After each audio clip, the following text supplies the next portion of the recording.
YCP అధినేత జగన్ పై మంత్రి Atchannaidu fire అయ్యారు. 3 రాజధానులు అని ఏం పీకావంటూ ఘాటు విమర్శలు చేశారు. చట్టం చేసినా కూడా రాజధాని గురించి మాట్లాడుతున్న సైకో అని విమర్శించారు. జగన్ తో పాటు కొందరు నేతలు మావిగన్ కు సపోర్ట్ చేసి పిచ్చోళ్లుగా మారిపోయారని అన్నారు అచ్చెన్నాయుడు.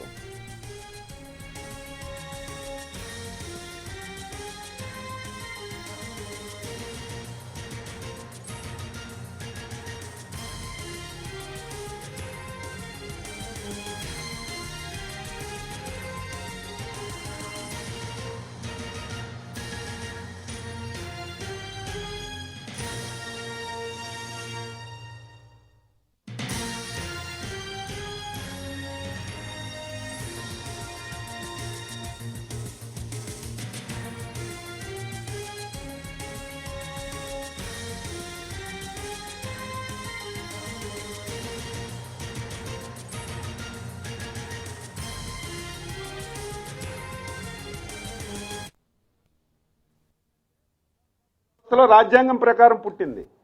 ఈరోజు ఆంధ్రప్రదేశ్లో ప్రభుత్వాలు ఏర్పడుతున్నాయంటే ప్రజాస్వామ్య వ్యవస్థలో రాజ్యాంగం ప్రకారం ఏర్పడుతున్నాయి. అదే రాజ్యాంగం ప్రకారం దేశానికి ముఖ్యమైనటువంటి పార్లమెంట్లో రాజ్యసభలో చట్టం చేస్తే చట్టం వచ్చిన తర్వాత కూడా నువ్వు మాట్లాడుతున్నావంటే నా విధానం అంటే ఏమనాలి? నువ్వే చెప్పు. చట్టం రాకముందు నువ్వు మభ్య పెడితే ఒక అర్థం ఉంది.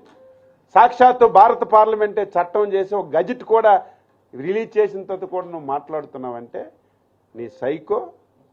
ఏం పీకావు? 3 రాజధానులని ఏం పీకావు? బలం ఉంది కదా వేళ నీకు.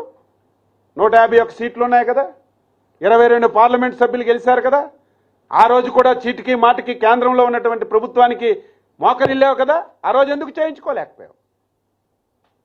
ఆన్సర్. నీకు ఒకసారి ఇచ్చారు అవకాశం. 151 సీట్లు ఇచ్చారు ఆంధ్రాలో, 22 మంది పార్లమెంట్ సభ్యులు ఇచ్చారు. ఆ రోజు కూడా కేంద్రంలో ఉన్న ప్రభుత్వానికి మోకరిల్లావు, మాట్లాడితే కాలుకు దండం పెట్టావు, అన్నీ చేశావు. ఆ రోజు ఎందుకు నువ్వు చేసుకోలేకపోయావు? ఆ రోజే చట్టం వస్తే మళ్ళీ ఎవరూ చేయలేకపోతుంది కదా.